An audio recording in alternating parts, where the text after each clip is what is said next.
Hi കൂട്ടുകാരെ, മിനീസ് കിച്ചണിലേക്ക് എല്ലാവർക്കും സ്വാഗതം കേട്ടോ. ഇന്നൊരു വെറൈറ്റി ആയിട്ടുള്ളൊരു വടയുടെ റെസിപ്പിയാണ്. വടയെന്നും പറയാം, ബോണ്ട എന്ന് പറയാം, എല്ലാ തരത്തിലും പറയാം കേട്ടോ. ഇത് നമ്മൾ കിഴങ്ങും സവോളയും ഒക്കെ കൊണ്ട് നമ്മൾ ഉണ്ടാക്കുന്നതാണ് കേട്ടോ. വീഡിയോയിലേക്ക് പോകുന്നതിന് മുമ്പ് വീഡിയോ കണ്ട് ഇഷ്ടപ്പെടുവാണ് ലൈക്ക് ചെയ്ത് ഷെയർ ചെയ്ത് കമൻറ്റ് ചെയ്ത് സബ്സ്ക്രൈബ് മറക്കല്ലേ. നമുക്ക് വീഡിയോയിലേക്ക് പോകാം. പെട്ടെന്ന് നമുക്ക് ഉണ്ടാക്കാൻ പറ്റുന്ന ഒരു വടയുടെ റെസിപ്പിയാണ്, ഒരു വെറൈറ്റി ഇതാണ് കേട്ടോ. അപ്പോൾ അതിനായിട്ട് ഞാൻ ഒരു സവോള ഞാൻ നീളത്തിൽ അരിഞ്ഞ് വെച്ചിട്ടുണ്ട്. അതൊരു വലിയ സൈസ് കേട്ടോ, ഒത്തിരി വലുതല്ല, എന്നാലും ഒരു സവോള പൗളിലേക്ക് ഇടുവാണ്. ഒരു സവോള ഇട്ടിട്ടുണ്ട്. ഇതുപോലെ കിഴങ്ങ് ഗ്രേറ്റ് ചെയ്തിട്ടേക്കുവാണ് ഞാൻ കേട്ടോ. പച്ച കിഴങ്ങ്, ഇത് പുഴുങ്ങിയിട്ടൊന്നുമില്ല. ഞാൻ ഇത് കിഴങ്ങ് ഇങ്ങനെ ഗ്രേറ്റ് ചെയ്തിട്ട് വെള്ളത്തിലേക്ക് ഇട്ടോടെ നല്ലോണം ഒന്ന് നമുക്ക് പിഴിഞ്ഞ് ഇതിലേക്കൊന്ന് എടുത്തിടാവേ. ഇതുപോലെ കണ്ടോ, ഇതുപോലെ നമുക്ക് നമ്മുടെ കിഴങ്ങാണേ നമുക്ക് പുഴുങ്ങാതെ പച്ചയായിട്ടുള്ള കിഴങ്ങാണ് കേട്ടോ. നമ്മളിത് വെള്ളത്തിലേക്ക് അരിഞ്ഞിടണം. എന്നിട്ട് ഇതിനകത്ത് ഇച്ചിരി കൊഴുപ്പ് പോലെ ഇതുണ്ടല്ലോ, അതെല്ലാം നമുക്കിന്ന് വെച്ചിട്ട് ഇതുപോലെ എടുത്തിടാം. അപ്പം ഒരു മീഡിയം സൈസ് വലിയ കിഴങ്ങ് കേട്ടോ.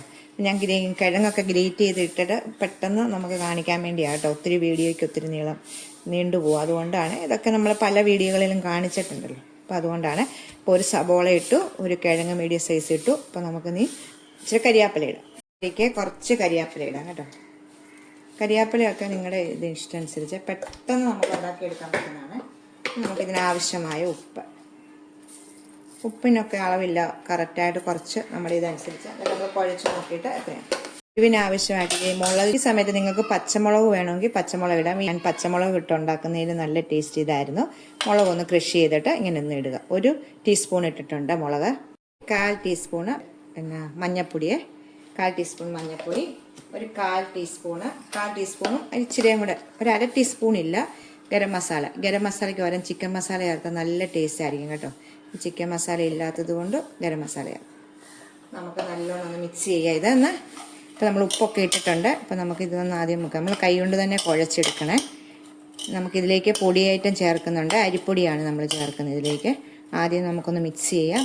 അപ്പം തന്നെ നമുക്ക് നല്ലൊരു മണമാണ് കേട്ടോ. നല്ല ഈ നമ്മുടെ കൃഷി ചെയ്ത മുളകിൻ്റെയും ഗരം മസാലയുടെയും വീട്ടിൽ തന്നെ പൊടിച്ചെടുത്ത ഗരം മസാലയാണ് കേട്ടോ. കപ്പ് അരിപ്പൊടിയാണ് ഇടുന്നത്. ഇതിന് 1/2 കപ്പ് അരിപ്പൊടി ഞാൻ 2 പ്രാവശ്യമായിട്ടാണ് ഇടുന്നത്. ആദ്യമേ 1/4 കപ്പ് ഇട്ടിട്ട് ബാക്കി ഇടാം. ഇത് നമുക്ക് കൈ കൊണ്ട് തന്നെ ഒന്ന് ആദ്യമേ വെള്ളം ഒഴിക്കണം. ആദ്യമേ നമുക്ക് കൈ കൊണ്ടൊന്ന് ഇളക്കിയ ശേഷം ബാക്കി പൊടിയും കൂടി ഇട്ടിട്ട് നമുക്ക് വെള്ളം ഒഴിക്കാവേ. നമുക്ക് ബാക്കിപ്പൊടി ഇടാം. നമ്മൾ ഉള്ളിവടയ്ക്കൊക്കെ കുഴച്ചെടുക്കുന്ന അതേ പരുവമാണ് ഇതിന് വേണ്ടത്. അപ്പം ഞാനിങ്ങനെ എടുത്തിട്ടുണ്ട്. ഇനി നമുക്ക് വെള്ളം ഒഴിക്കാം. 1/2 കപ്പ് വെള്ളം എടുത്തിട്ടുണ്ട്. മൊത്തത്തോടെ ഒഴിച്ചില്ല, ആദ്യമേ ഒരു 1/4 കപ്പ് ഒഴിച്ചിട്ടുണ്ട്. എങ്ങനെയാണെന്ന് അറിഞ്ഞിട്ട് നമുക്ക് അടുത്തത് ഒഴിക്കാം. ഇതിലേക്ക് ചെറിയൊരു കഷ്ണം ഇഞ്ചി ചെറുതായിട്ട് പൊടിയായിട്ട് അരിഞ്ഞിട്ട് ഒന്ന് ഇടാവേ. എന്നിട്ട് നമുക്ക് നല്ലോണം കൈ കൊണ്ട് നല്ലോണം മിക്സ് ചെയ്തെടുക്കാം. നമുക്ക് കണ്ടോ, 1/4 കപ്പ് വെള്ളത്തിൻ്റെ ആവശ്യമേ വന്നിട്ടുള്ളൂ കേട്ടോ. നമ്മൾ എടുക്കുന്ന സബോളയുടെയും കിഴങ്ങിൻ്റെയും ഒക്കെ ഒരു ഇതനുസരിച്ച് വേണം നമ്മൾ വെള്ളത്തിനൊരളവില്ല. നമ്മൾ കുഴച്ച് എടുക്കുമ്പോൾ നമുക്കിത് ഇതുപോലെ എടുക്കുമ്പോൾ ഒന്ന് ഉരുട്ടി എടുക്കത്തക്ക വിധത്തിൽ ഉരുട്ടിയോ ഷേപ്പിലനുസരിച്ച് ഞാനിപ്പോൾ ഉരുട്ടി ഇങ്ങനെ ഇടുവാണ് കേട്ടോ. ഇതുപോലെ പരുവത്തിൽ എടുക്കത്തക്ക വിധം. നമ്മൾ കൂടുവാണെങ്കിൽ ഇച്ചിരി അരിപ്പൊടിയും കൂടി ഇട്ടാൽ മതി കേട്ടോ. ഈ സമയം നമുക്ക് ഉപ്പുണ്ടോയെന്ന് നോക്കണം.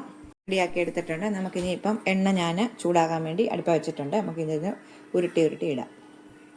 എണ്ണ വെച്ചിട്ടുണ്ട് കേട്ടോ. ഇത് ചൂടാകട്ടെ. ഇച്ചിരി ഒന്ന് ചൂടായി വരുന്നുണ്ട്. ചൂടായിട്ട് നമുക്കിടാം. ഞാൻ കുറച്ച് എണ്ണ ഒഴിച്ചിട്ടുള്ളൂ കേട്ടോ. കുറച്ച് എണ്ണയുടെ ആവശ്യമുള്ളൂ. ചൂടായിട്ട് നമുക്കിതൊന്ന് ഉരുട്ടിയിടാവേ.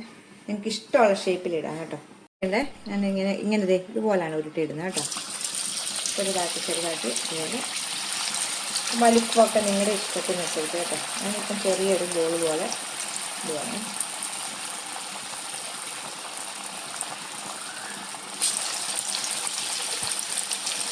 തീ എന്നിട്ട് തീരെ കുറച്ച് ലോയി വെക്കണ്ട, മീഡിയത്തിൽ കൊണ്ട് വെക്കണം കേട്ടോ. ഞങ്ങളൊക്കെ ഒന്ന് വേകണം. കിഴങ്ങ് ഉണ്ടല്ലോ, കിഴങ്ങ് നമ്മൾ പുഴുങ്ങാതെയാണല്ലോ നമ്മൾ ഇട്ടിട്ടുണ്ട്. ഞാൻ കുറച്ചാണ് ഇടുന്നത് കേട്ടോ. എന്നിട്ട് നമുക്കത് ഇതൊന്ന് മറിച്ചും തിരിച്ചൊന്നും ഇടാവേ.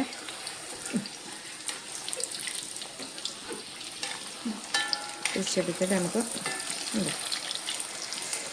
ഫ്രൈ ചെയ്തെടുക്കാം. ഇത് റെഡി ആയിട്ടുണ്ട് കേട്ടോ. നമുക്ക് എടുക്കാം. ഉണ്ടോ, കാണുമ്പം തന്നെ അറിയാമല്ലോ നല്ല ടേസ്റ്റ് കാണുമ്പോൾ നല്ല പെർഫെക്റ്റ് ആയിട്ട് കിട്ടിയിട്ടുണ്ട് കേട്ടോ. നമുക്ക് ബാക്കിയും കൂടെ ഇതുപോലെ ഉണ്ടാക്കാവേ. ഇതുമായിട്ടുണ്ട് കേട്ടോ, നമുക്ക് എടുക്കാവേ. നമ്മൾ മൊത്തം എടുത്തിട്ടുണ്ട്. ഞാൻ കുറച്ചേ ഉണ്ടാക്കിയിട്ടുള്ളൂ കേട്ടോ, 10 എണ്ണം ഉണ്ടാക്കിയിട്ടുണ്ട്, 11 എണ്ണം ഉണ്ട്. ഇത് ഇതിലേക്ക് ഇടാവേ. ഇവിടെ സോഫ്റ്റ് ആയിട്ടിരിക്കണം കേട്ടോ, കാണുമ്പോഴേ അറിയാമല്ലോ എനിക്ക്. നിങ്ങളെ മുറിച്ച് കാണിക്കാം കേട്ടോ. ഓക്കെ, അപ്പം നല്ല മുരുമുരാന്നുള്ള നല്ല സോഫ്റ്റ് ഒരു വടയുടെ റെസിപ്പിയാണ്. അപ്പം എല്ലാവരും ഒന്ന് ട്രൈ ചെയ്ത് നോക്കണം കേട്ടോ. അടുത്തൊരു വീഡിയോ കാണാൻ. ടാറ്റാ.